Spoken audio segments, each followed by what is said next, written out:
இல்ல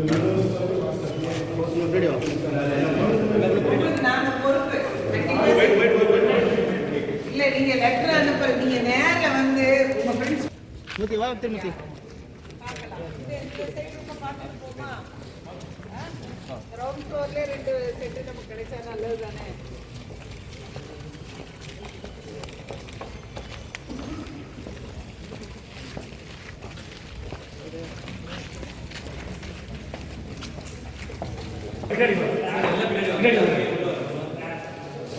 இதெல்லாம் டேபிள்ல வந்து ரிமூவ் பண்ணிட்டு போட்டுக்கலாம்லப்பா. ஆமா ஆமா இது போல என்னதான் இருக்கு ஸ்டாம்ப் மாதிரி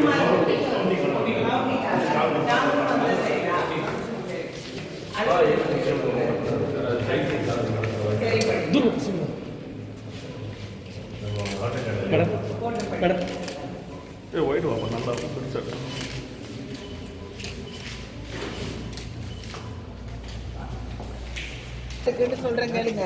ஒரு பூத்துல 220 ஜோனா பிரிப்போம். ஒரு ஜோனுக்கு ஒரு லாரி வரும். அந்த அப்ப 20 லாரி 25 லாரி ஒரு தொகுதிக்கு வரும். ஒரே அந்த பிரச்சனை எல்லாம் இருக்கு. சரியா? மெட்ராஸ்ல அண்ணா யூனிவர்சிட்டி தான் மெட்ராஸ்ல உள்ள அவ்வளவு தொகுதிக்கும் கவுண்டிங் சென்டர். உங்களுக்கு தெரியாது இல்லை. அதனால வேற வழி இல்லை. நம்ம கவர்மெண்ட் காலேஜை விட்டு பிரைவேட் பார்க்க தாசில்தார் அப்படிதான் சொன்னாங்க. ஆமா இந்த கிளாஸ் விட்டுருவோம். இதுதான் உங்க பிரின்சிபல் ரூம்லாம் எங்கே? ஆமா இந்த சைடு என்ன இருக்கு? அந்த சைடு கொடுக்கல. பிடபிள்யூடி அப்ப இதெல்லாம் மறைக்க வேண்டியதெல்லாம் கிடையாது. இது இருக்குதா?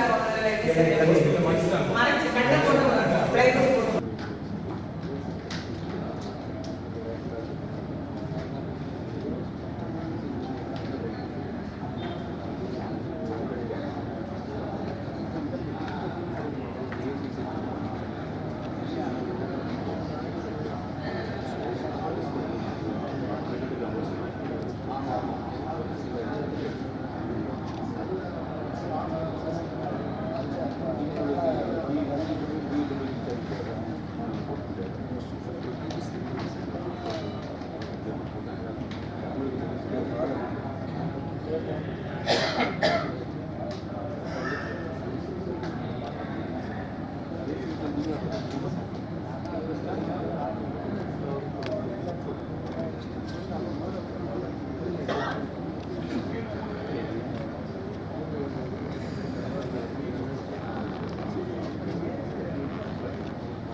இப்போ 76 இப்போ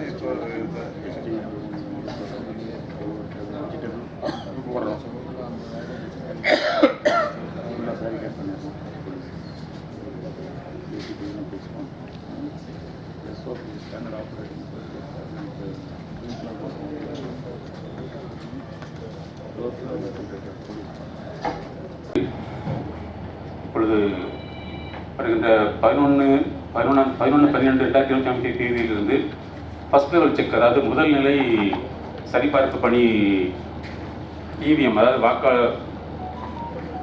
ஓட்டு எண்ணும் இயந்திரத்திற்குரிய முதல்நிலை சரிபார்ப்பு பணி தொடங்கப்பட உள்ளது. அதுக்காக இந்த கூட்டம் கூட்டப்பட்டுள்ளது. தொடர்ந்து நமது மாவட்ட ஆட்சியர்கள் நடைபெற இருக்கிற சட்டமன்ற தேர்தலுக்கான வாக்கு இயந்திரங்களை தயார் செய்து முதல் நிலை சரிபார்ப்பு பணி 11 டிசம்பர் காலை 9 மணி முதல் தொடங்கி நம்முடைய இவிஎம் வேர்ஹவுஸ் கோடவுனிலே நடைபெற இருக்கிறது.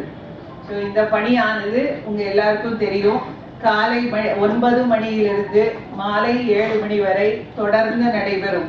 நம்ம மாவட்டத்தில் கிட்டத்தட்ட 1315 பூத்து இப்போ இருக்கு.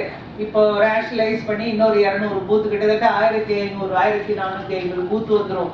அந்த 1450 பூத்துக்கும் கிட்டத்தட்ட 125% அதிகமாகவே control unit, ballot unit, VVPAT எல்லா நம்பரும் நம்ம கிட்ட இப்ப ரெடியா அவைலபிளா இருக்கு.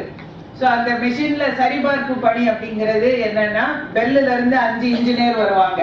அங்க 5 டேபிள் போட்டு நாங்க வந்து ஒவ்வொரு மிஷினையா வில்லேஜ் அசிஸ்டன்ட் கொண்டு வந்து கொடுப்பாங்க சார். அதுல முதல்ல டேகு, பழைய டேகு, பழைய ஸ்டிக்கர் எல்லாத்தையும் எடுத்துட்டு அதுக்கப்புறம் அவர் வந்து ஒரு pre first level check machine ஒரு மெஷின் இருக்கு. அந்த மெஷினை வச்சு எல்லாம் சரியா இருக்கா அப்படிங்கிறத அந்த பெல் இன்ஜினியர் சரிபார்ப்பு பணியை பண்ணுவாங்க. அதுக்கப்புறம் சிம்பல் லோடிங், ஒரு பேப்பர் டம்மி சிம்பல் அது வந்து அந்த பேலட் யூனிட்ல போட்டு அப்புறம் ஒவ்வொரு ஓட்டு அவங்க மார்க் போல் மாதிரி போட்டு பார்ப்பாங்க. பார்த்துட்டு ஒரு பின் பேப்பர் சீல வந்து அதுல கட்டி அதுல அவரும் கையெழுத்து போடுவாரு பெல் இன்ஜினியர்.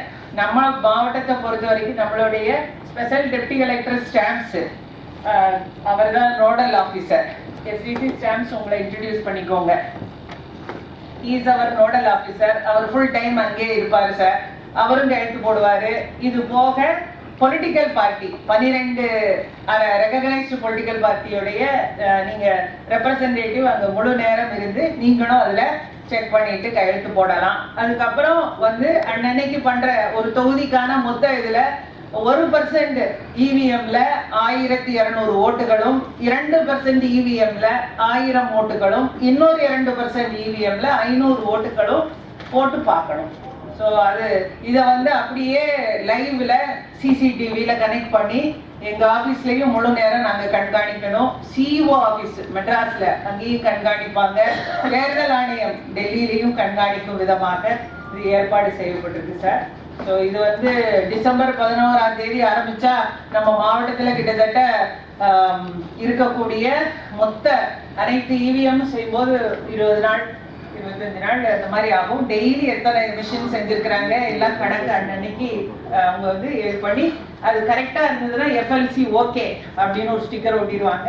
தவறா இருந்ததுன்னா red colour sticker FLC not okay அப்படின்னு ஸ்டிக்கர் ஒட்டி அதை தனியா வச்சிருவாங்க. கடைசி எஃப்எல்சி முடிகிற கடைசி நாள்ல இருந்து 7 நாளுக்குள்ள எஃப்எல்சி நாட் ஓகே மிஷினை பெல்லுக்கு அனுப்பிச்சிடணும் நாம. இதுதான் நடைமுறை. நீங்க உள்ள டெய்லி வரும்போது உங்களுக்கான தனியா ஒரு ரெஜிஸ்டர் இருக்கும். அதுல நீங்க பேரு, பொலிட்டிக்கல் பார்ட்டி கையெழுத்து போட்டு நீங்க வந்து இந்த பணி முழுமையாக நடைபெறும் பொழுது அனைத்து ரெகனைஸ் பொலிட்டிக்கல் பார்ட்டியோட ரெப்ரசன்டேட்டிவ் இருந்து பார்த்து நீங்க இந்த ஓட்டுகள் போடுவது இதையும் நீங்க தொடர்ந்து கண்காணிக்க வேண்டும் என்பதை இதெல்லாம் பண்ணி நல்ல ஒத்துழைப்பு நல்க வேண்டும் என்பதை மாவட்ட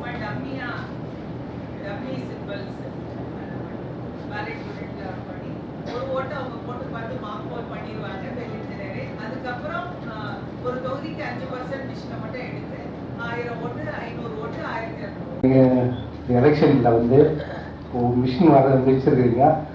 ஏன் தமிழ்நாட்டில் இருக்கிறவர்களை ஏன் பார்க்க கூடாது? ஏன் கர்நாடக மாநிலத்தின் தான் பார்க்க வேண்டுமா என்பது என்னோட கேள்வி சார். அப்படி இல்ல, தேர்தல் ஆணையம் 7 தொகுதிக்கு ஒரு அப்சர்வரை இவர் அவங்க யாரு வேணாலும் இருப்பாங்க. ஆல் இந்தியா ஐஏஎஸ் ஆபீசர்ஸ் எங்க இருந்து வேணாலும் நியமிப்பாங்க. அடுத்த மாநிலத்தில இருந்து நம்ம மாநிலத்தை விட்டு வேற ஒவ்வொரு 7 டிஸ்ட்ரிக்ட்டுக்கு இவர், இன்னொரு 7 டிஸ்ட்ரிக்ட்டுக்கு வேற ஒருத்தர், அது மாதிரி மாவட்ட ஆட்சித்தலைவர்களுக்கு அனைவருக்கும் வணக்கம். மேடம், இப்போ அந்த 13 லட்சம் உங்களை பார்த்துட்டு ஒரு 2 நாள் கேம்ப் எடுத்தோம். லாஸ்ட் சாட்டர்டே கூட மார்னிங் 8 o'clock 3 o'clock ரொம்ப எஃபெக்டிவா இருந்துச்சு மேடம். ரொம்ப தேங்க்ஸ். நீங்க யாராவது இந்த ஏஎஸ்டி லிஸ்ட்ல இருக்கிறவங்க வெளியூர் போயிட்டு வந்திருந்தாலும் யாராவது இருந்தா கூட நீங்க தயவு செய்து அதை பண்ணி கொடுங்க. ஏன்னா நம்ம தகுதியுள்ள ஒரு வாக்காளரை கூட நம்ம விட்டுறக்கூடாது.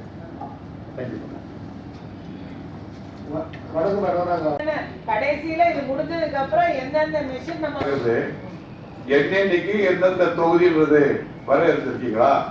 முதல் நாள் எந்த தொகுதி, 2வது நாள் எந்த தொகுதி, இல்லது இந்த தேதியிலிருந்து இந்த தேதி வரைக்கும் இந்த தொகுதிக்கு நீங்க நிர்ணயிச்சிருக்கீங்களா? அப்பதான் நான் கம்ப்ளீட்டா பார்க்க முடியும். மாவட்டம் பூரா இருக்கிறத எல்லாம் பார்த்துட்டு இருக்கணும்ன்றதோட இந்த தொகுதி இந்த தேதியில நாங்க சரி பார்க்க போறோம், அந்த பெட்டியை சரி பார்க்க போறோம்ன்றது சொல்லிட்டீங்கன்னா அந்த தொகுதியை சேர்ந்தவங்க அங்க அவங்க கண்ணு கருத்துணும் பாக்குறதுக்கு ஏதுவா இருக்கும். சார் இதுல ஒரு சின்ன விஷயம் இருக்கு. இப்போ வந்து நம்ம மாவட்டத்துக்கு உள்ள மொத்த கண்ட்ரோல் யூனிட் 1712, மொத்த பேலட் யூனிட் 1712, மொத்த விவிபேட்